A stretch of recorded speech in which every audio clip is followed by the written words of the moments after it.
Audition helper.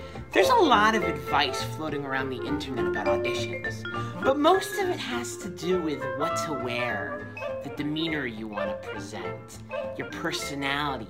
Very little of it has to do with concrete acting advice. So I figured I'd remind you of a few basics that actors tend to forget when auditioning.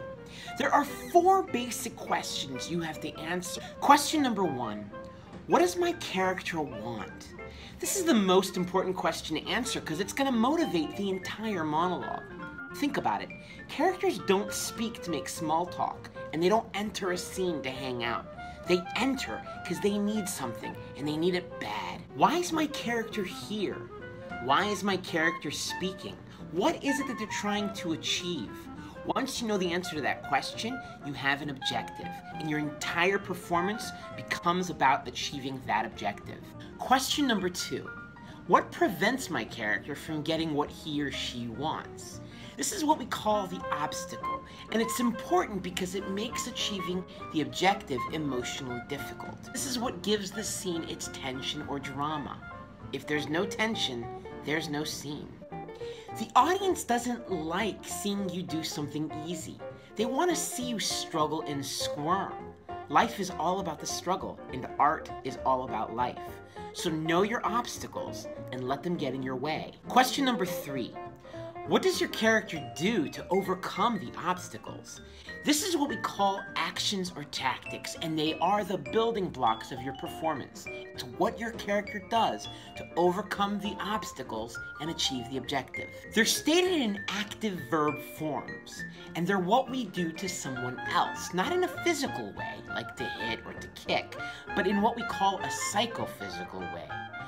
To threaten, to intimidate, to seduce, to flirt, to plead.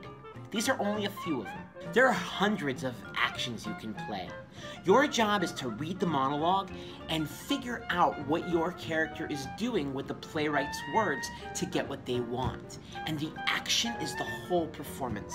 The text is just the vehicle, but the action is the ride. Let's take the line, "Hi, how are you?"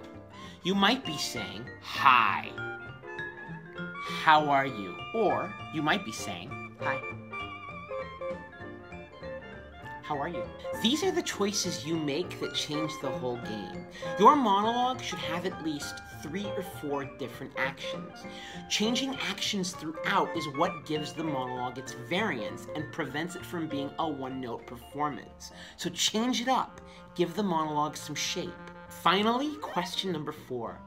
What's at stake? What will happen to your character if they don't get what they want? This is what gives your character urgency and makes the scene crucially important.